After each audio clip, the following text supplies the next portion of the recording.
Hello and welcome to our second episode and another of On Your Side. We're going to do a follow-up today, going a little deeper on no-fault insurance and the costs and how some things have been said but aren't really happening and how is it impacting you. Sure. So I'm going to start. I'm the host. I'm Nick Bohr with Inspire Wealth, and I have James Beejan from J. Beejan Associates. Hello. And I have Kevin Green from Bayshore and Green. Hey. So we are all here and looking forward to talking again about this, guys. I think this is a really important topic. I think there's a lot of people that you ask, especially if they have family or friends in other states, you're getting the, James, you probably hear this all the time. Why is Michigan so expensive for auto insurance? It's just outrageous. I hear a lot of that.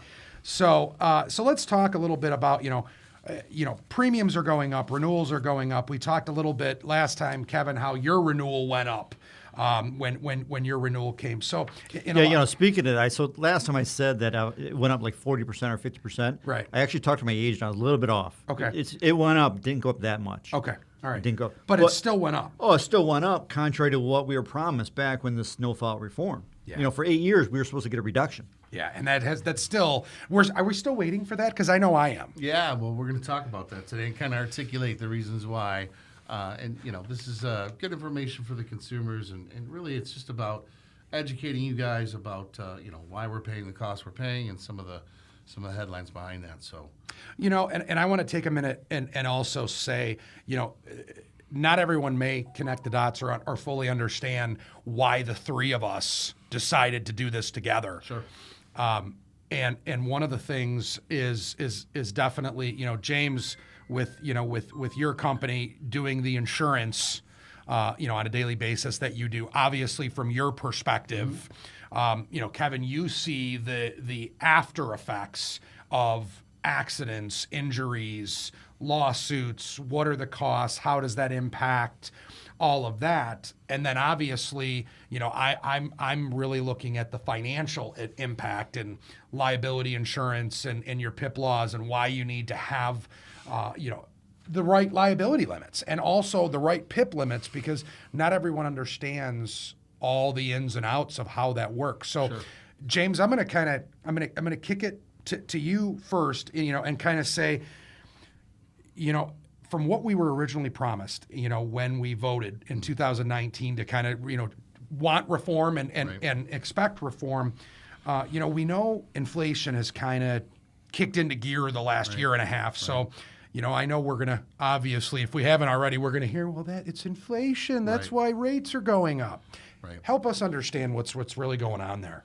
Well, I think it's easy to understand once you are, articulate it in the way of, it was kind of the perfect storm, right? So, obviously when COVID hit, that added to, the reason why we're in an inflationary period right now, because we had to inject some money in the economy, and here we are. Yep. Again, no fault was an attempt, or this reform was an attempt to reduce costs. And really what they did was a midnight session where they said, well, let's reduce the PIP costs of the policies. What they didn't account for is where we're at now is not only are we seeing the inflationary, premium increases, but we're also seeing the change from, let's be honest, you can't even buy a brand new car. Half the lots are empty. The chip shortages, so now there's shortages in parts to fix the cars. Yeah. The cars are sitting on lots to be repaired over time, so that all adds to the bottom line. In 2019 when they did this reform, it was really intended to decrease that PIP coverage, but really what the auto insurance carriers are doing now is finding other ways to make up for that. Kevin made a good point, earlier before we started the show. He said, well, I went up 10%, and at the same time, my PIP coverage, as far as the cost, might have went down a little bit with the PIP reform, but my collision coverage went up, and all the other ancillary areas went up in cost to make up for any reduction that the PIP was there for. So, I think, in the end, they talk about the insurance carriers were making record profits during COVID. Drivers weren't really driving, and we're not really seeing those savings at all. In fact, we're up about 7 to 11%, and that's only going to, increase. We talked about, Michigan's what we call a file and use state, okay? So anytime a carrier wants to increase premiums, they have to come up with a good answer why to the Department of Financial Services of Michigan. Mm-hmm. They call it DIFs. Yep. and they've been approving them right and left. And really, at the end of the day, it's like we're seeing more increases now than ever, and it's definitely, we can attribute that to a little bit about the Ann Dairy ruling, and we can go into that a little bit, in the latter part of the show. But the bottom line is, yeah, we're spending more. The file and use that I'm seeing by carrier, we're looking at 11 to 15% increase across the board. That's just not my carriers. That's all the carriers. Yeah. So I think it's only going to get worse. What's the justification of that? I think, well, what they're saying is, the MCCA shortcoming, which again will articulate why we don't believe the math is really what it is. Right. They're saying the Ann Dairy ruling, right? So they're going back. The Ann Dairy ruling was basically an injured client named Ellen Ann Dairy back in, I think it was 2018, before the no fault. She was injured. And there was some court rulings about keeping her unlimited medical before the cuts that they made in the reform. They found it unconstitutional. So if you think one person's going to go after that, obviously we know the rest of them are going to go after that. And the MCCA is saying we're short because of that, not the refund checks. Yeah. We're short there because of that. And, to add to that real quick, this MCCA refund that we received, the $400, well, at the end of the day, the actuaries, the ones that said, well, I think we could do $400 each, that's responsible, and we'll have plenty of money in that fund. Well, they're short $2 billion. And you and I and everyone were talking about that and said, well, wait a minute, you guys are actuaries. It's like, how did we, and now they're blaming it on the Ann Dairy ruling, saying all this money's coming out of there. And they literally went So they're speculating that they're going to run out of money at some Correct. point in the future. Right. They're going to run out of 22 or $23 billion at some point in the future. So Right. because we think this may happen at some point, let's increase it right now. And the other thing is, there's an argument out there with diffs. There's some speculation out there with the Department of Financial Services. A lot of critics are saying, you guys are so easy to, when a carrier does the file and use and wants a premium, increase across the board, you guys are just easy, let's do it, right? So, Yeah. there needs to be some accountability, and everyone's kind of passing the buck. And what you're finding now ultimately is you might see a little reduction in your PIP costs, but they're making up for it in the other areas of the policy, which they're not required to adhere to. Meaning, Yeah. when it was written, it said we need to reduce the PIP coverages and the premiums associated with PIP. Well, the carriers went around that and said, okay, fine, we'll just increase the cost with collision and comprehensive and all the other things. So, and I want to take a minute from a financial standpoint, especially on the inflation side, because we all know we're starting to hear that's the excuses Sure. that the insurance companies are saying. Well, inflation. That's the reason why the rates are going up. And from a consumer standpoint, which is the whole reason we're doing this, is to educate the consumers and make sure they're making well-informed decisions. Well, okay, if you are a retiree, even though you're on a fixed income, you might have assets that you can take to kind of supplement if this cost goes up, depending on how much your premium goes up. The problem is for the active workers still. Right. We all know our incomes aren't going up, 10% or 15%. So the concern that we were talking about earlier is where do you cut? what is the first thing that the average consumer is going to think of cutting? And it's always liability. Yeah. Because that is one of the things that they think, oh, well, that's a major driving factor. Yeah. Well, James, you've said it even to me a million times, and I know it because I see it in my own policy. The cost difference on an auto policy between like a 100, 300 liability limits to a 250, 500 is what? $40, $50 a year. Like nothing. And it's good that we're talking about this because, look, at the end of the day, we're all looking to save money any way we can, Of course. In this economy and market and whatever you want to call it. But, what's key is to not cut certain things that in the long run could really, what are you cutting? Meaning it could cost you way more in the end. So, Yes. What I tell clients currently is if you want to reduce something, for example, increase your collision deductible to $1,000, but make it broad form. And then the next question is, what's broad form? We know what that is, but some consumers don't. If you're not at fault or not deemed at fault, the deductible is waived. So to keep a higher deductible, the cost goes down, and if you're a relatively safe driver, then it's a good benefit to you. The other thing is comprehensive. I sometimes tell clients to move it to $500 or $750, but with a low glass deductible. So if you need a windshield, it's still a low price. You will need a windshield here in Michigan at some Yes, point. you Yes, will. we all know that. We all But know what that. you don't want to cut, you made a good point. Some retirees that are on fixed incomes that are retired and may have assets, well, opting out, still not the best choice, but they're not susceptible to income loss, right? Right. Where, Kevin's working, he's probably got 20 more years, working in his field or longer. But, if he got hurt, his income he's not working, right? So I'll take it one step further, though. In your scenario where the retiree decides to lower their policy limits Right. or lower their PIP coverage with the retiree that has the assets. So what happens, here's the reality from my standpoint. If that retiree is at fault and hits somebody else and that somebody else sues them, insurance will only cover so much. Yep. So let's say it's only $50,000 or let's say it is the $100,000 if they qualify per the no-fault reform. right. Now, their personal assets are at stake. So whereas before, the insurance coverage was plentiful, and so you hurt somebody, you get sued, you hand it over to your insurance company, they defend you, they cover any kind of injuries, any kind of liability limits. Now, that retiree is now at stake at losing their home potentially, their car potentially, their retirement. That's still iffy. I don't think you can go after someone's retirements per se, Protected, right? but other assets that are non-IRA assets. non-IRA assets, yeah. So someone who has, let's say the average person retired, 68 years old, saved up $50,000, and they're living off Social Security for the rest of it. Sure. Well, that $50,000 in their bank account is now at risk. Yeah. They decided to keep their Chevy Equinox, but they wanted to, like a lot of retirees that I know, want to buy that dream car of theirs. Sure. So they go buy some restored Corvette or Sure. restored Mustang or restored whatever. That is now at risk. Yeah. Sure. So you can't, to save 40, 50, 60 bucks a year, let alone a month, it is not worth it.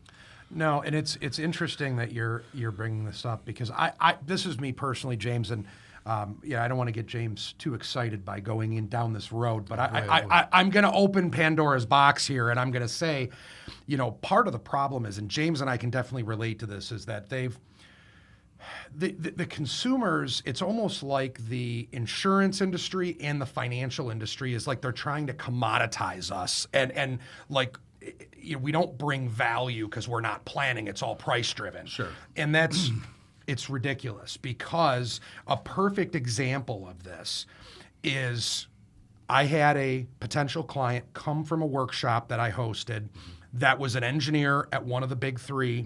And I will tell you, he had let's just say 7-figure, not just one 7-figure, retirement assets and just different investable assets. He didn't even know what an umbrella was. What Umbrella policy. Yeah. Sure. What is so I'm just saying this from perspective because obviously someone who's numbers driven, we all know engineers tend to be numbers driven, and doesn't even know what the benefit or value an umbrella policy could be. And I want to go one step further because I'm saying this, I'm bringing this up as an example. We've all seen the new TV ads. Sure.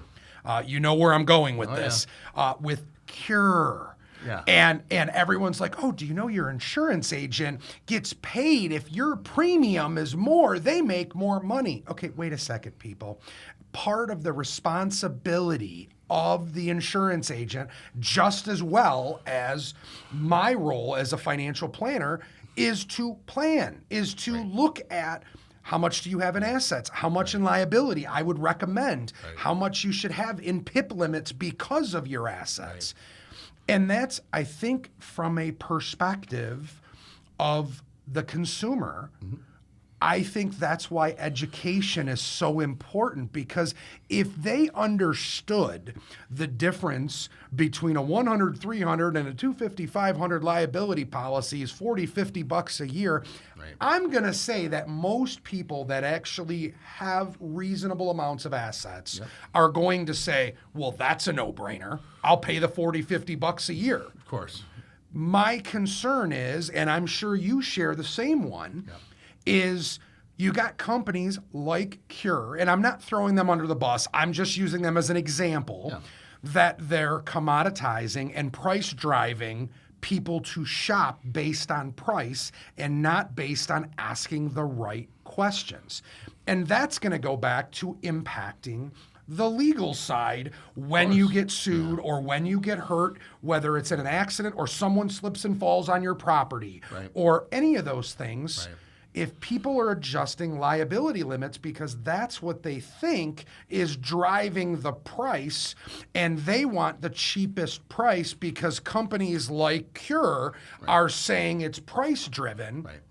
15 minutes can save you 15% or more. Yeah, and we got Geico as well. I mean, we have all these companies, and I think it's so important for every consumer. Whether you're talking to your financial professional, your insurance professional, or you're seeking legal counsel because you were in an accident and you're looking to what should I do? Well, what is the best thing to do? I'm looking at it from the perspective of a consumer taking the educational approach, just because that's what I feel like I do every day is educate. I feel like there's a lack of education and knowledge for consumers when it comes to this stuff. They just don't know. They need, you're absolutely correct. They have to figure stuff out. And how do they figure stuff out? They go to the experts. They go to the financial planners. They go to the insurance brokers. They could even go to lawyers. I mean, I'll tell you from my standpoint, you brought up umbrella policy. Everybody should have an umbrella policy, especially if you have kids. Why? Because your 16, 17-year-old kid is not the best driver if we play the statistics, right? Their reaction time isn't the best. Their tendency to be distracted, their ability to figure out the next move of the other car is just not there like an experienced driver. So what happens when like, for instance, I have a few teenage drivers in my house. Me too. Well, not yet, but close. And they're just not there yet, especially when they approach a blinking yellow turn light.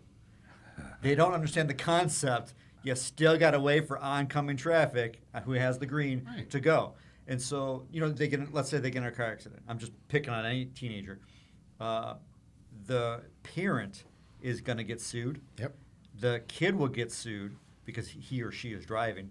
But the kid has no assets at risk. It's all the parents. Correct. And so what the umbrella policy does, and I don't want to steal your thunder, it covers you. So let's say you take out the 250 policy, because currently liability limits in Michigan, the minimum is 250 unless you qualify for something smaller. But the umbrella policy covers you for $1 million, $2 million, as high as you want to take it out. And so let's say you injure somebody, you're no longer just covered under that 250. Now, if I know I got a 1.25, the 250 plus 1 million or 2 million or 3 million, whatever it is, I feel more comfortable that my personal assets, my home, my car, my bank account, it's not going to be at risk. Because you do this, let's be honest, for a living. This is what we do. And what's one of the first things, and this isn't just scare consumers, but it's just to be transparent, Kevin, what's one of the first things you look at when you're looking, like you look at the potential person's limits, right? I look at the deck page. You look at the deck page, and the deck page shows you how well they are or are not insured, right? If you get hit by a commercial vehicle, the odds are it's going to be a very high policy. Commercial vehicles are required to carry that. You get hit by a 1985 Corolla, my guess it's probably going to be the smaller limits. Right.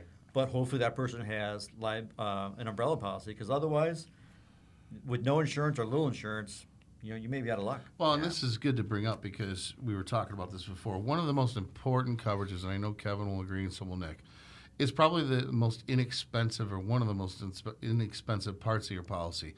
It's the underinsured and uninsured. I had a client. Well, explain what that is. I will. So we had a client that I wrote a commercial auto policy as a big landscaping company, $1 million limits, $1 million UIM, bottom line is another person hit him. He was in the commercial vehicle. It was well insured. The other person that injured him pretty badly had no car insurance. So the policy I wrote for him actually covered him, the driver. I mean, what do we pay insurance for? Even though we're in no-fault state, it's like you want to cover yourself, right? So he ended up getting quite a settlement and all of his medical costs covered because the policy was written correctly. And that coverage is super inexpensive. You know what? You know what I think we should talk about is when you have your auto insurance policy, your own. Many people think, well, you know what? Because I got hit by the other driver, I could sue him or her Right. for all my medical bills and all my wage loss. It's your own. It's not how it works. No. You actually go after your own insurance Correct. policy. Correct. So Hence when you no take fault. when you take out an insurance policy, you try to take out the best in case you get hurt. Yep. So that you're covered for your wages that you're not able to work for, your medical bills, so your doctors can now treat you and get paid. If they're not getting paid, they're not going to treat you. Right. So, going back to this UIM and UM, explain what that covers if you are in a car accident with someone who doesn't have the insurance. Well, right, and really, what it is, it's like Kevin said, it's to protect you. It's a benefit for you. So if that person is either underinsured, maybe they've got like state minimum limits, or they don't have car insurance. And let's be honest with you, there's statistics out there that say, 15, 20% of actual drivers don't have it. Yep. So that coverage is intended to cover you. If you're injured or you're hurt, the underinsured or uninsured portion of your policy actually kicks in and covers those expenses for you. And guys, we're talking about probably $8 to $10 a month, Right. not even. Yeah. Right. And some people decline some of those coverages. I know. I'm like, guys, it's James, stupid.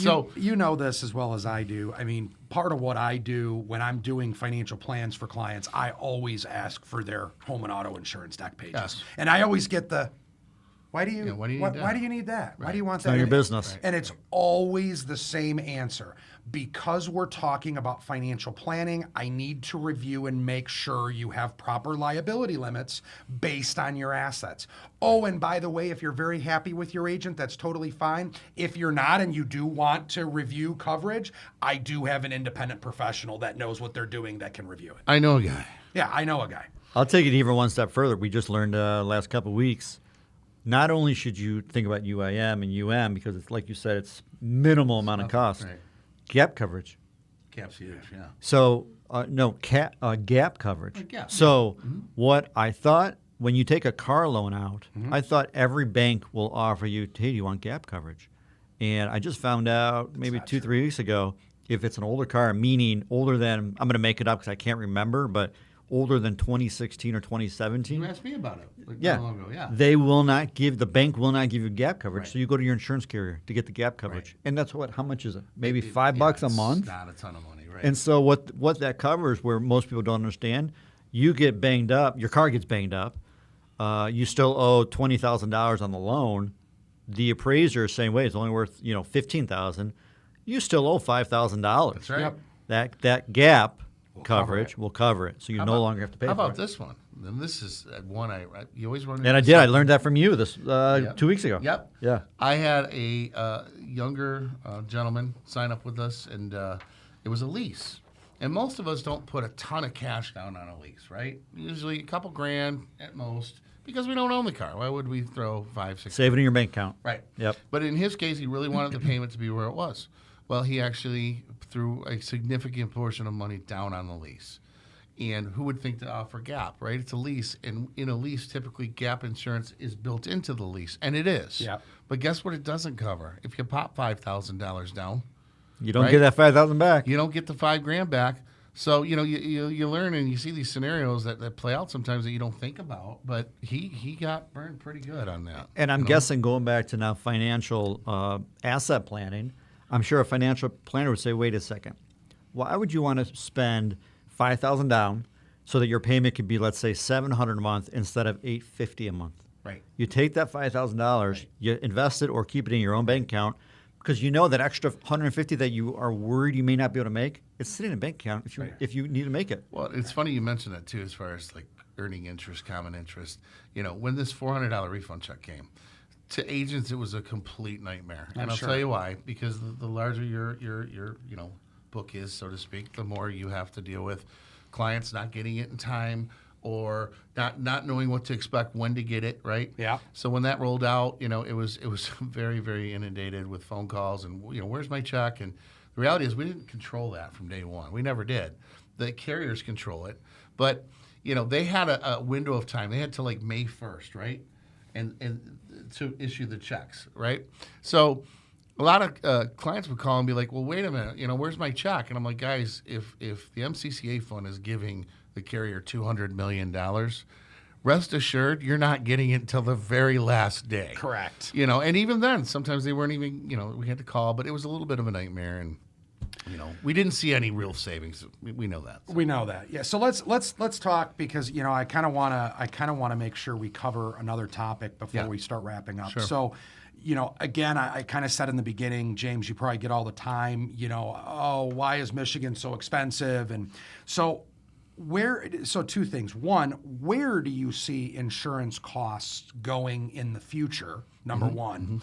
And number two, where do we rank as far as cost against other states? So that's a good question. I'll answer both. So where do I see insurance going? Unfortunately, like everything else in life right now, up. Again, talking about the file and use with the carriers, just about everyone across the board, guys, expect between 11 and 15% automatically, whatever carrier you're with. And again, going back to what coverages could you cost or cut to offset that, I would not mess with your liability limits. I would not mess with the unlimited PIP portion. I would look to increase deductibles on your comp and, comprehensive, sorry. Okay.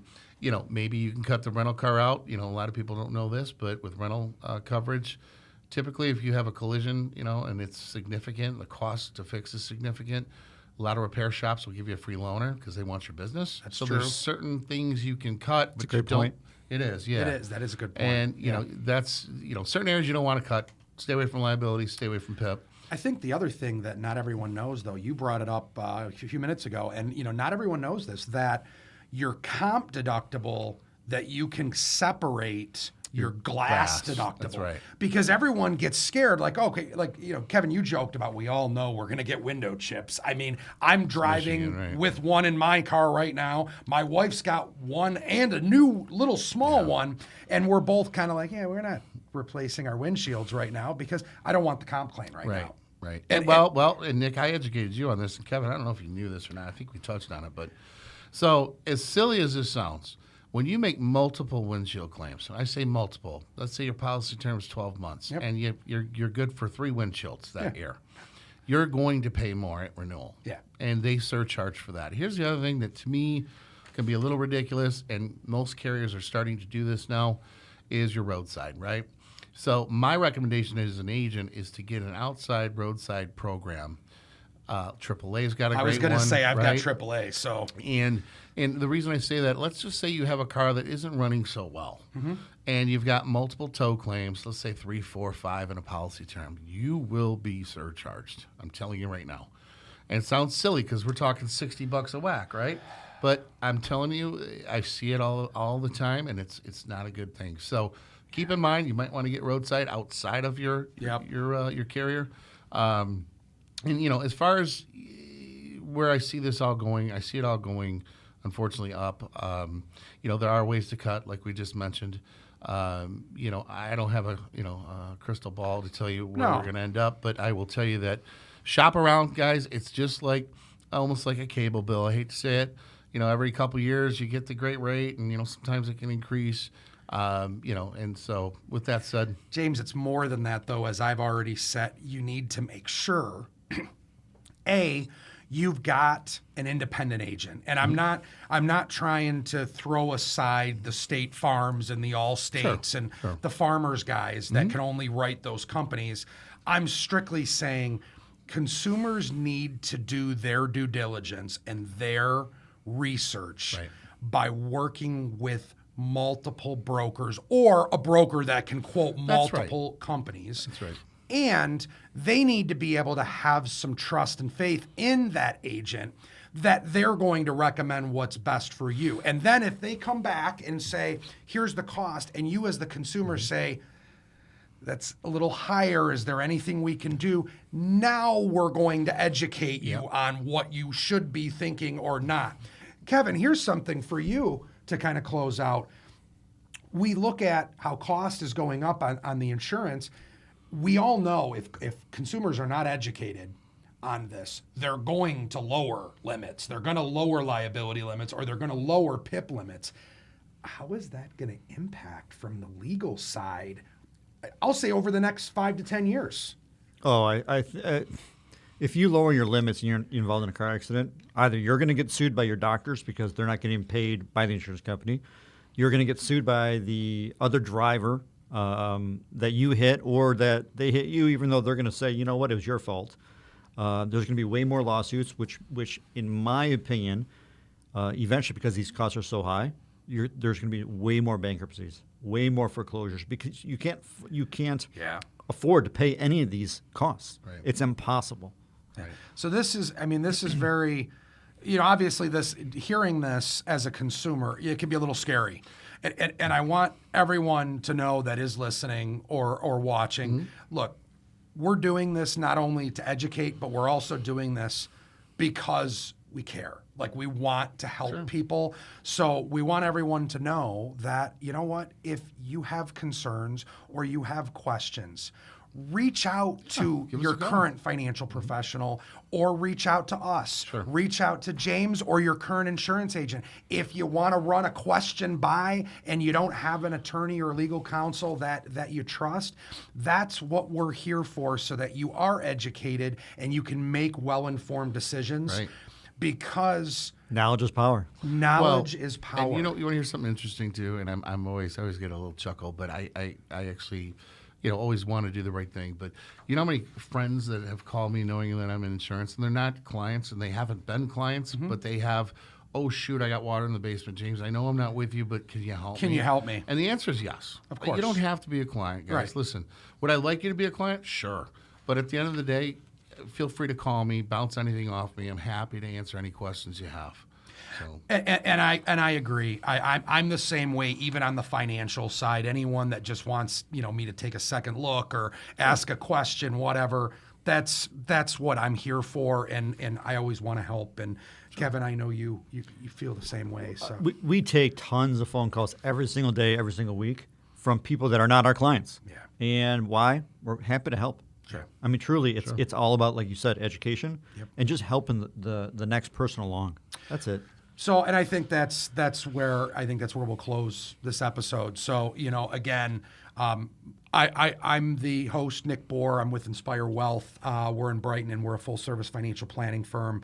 Any help or any questions you have, please don't hesitate to reach out and ask those questions.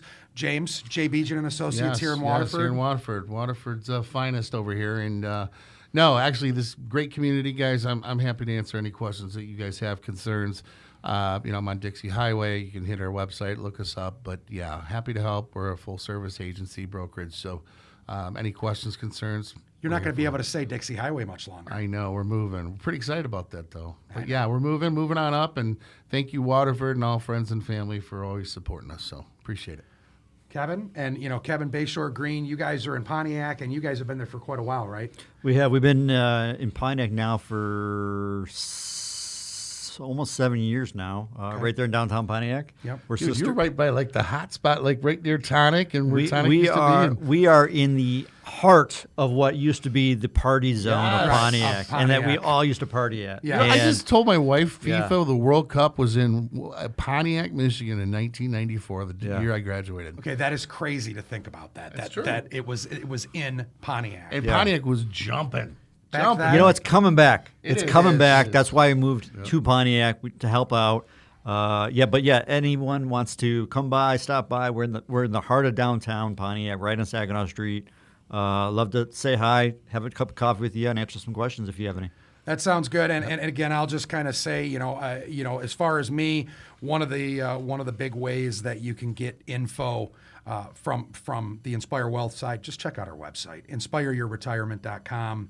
And we have a bunch of good information videos, no pressure, just get good info. So I want to thank everyone for the time to listen, and our audience that's growing. And we look forward to doing On Your Side episodes over time, and also going into different topics and deeper into other topics. We can only talk about car insurance for so long. We're gonna have some guests, right? Yes. And we'll figure out how to reach out to you. But looking forward to it. You got to stay tuned because every week we're going to have something different, someone indifferent, some For different sure. topic.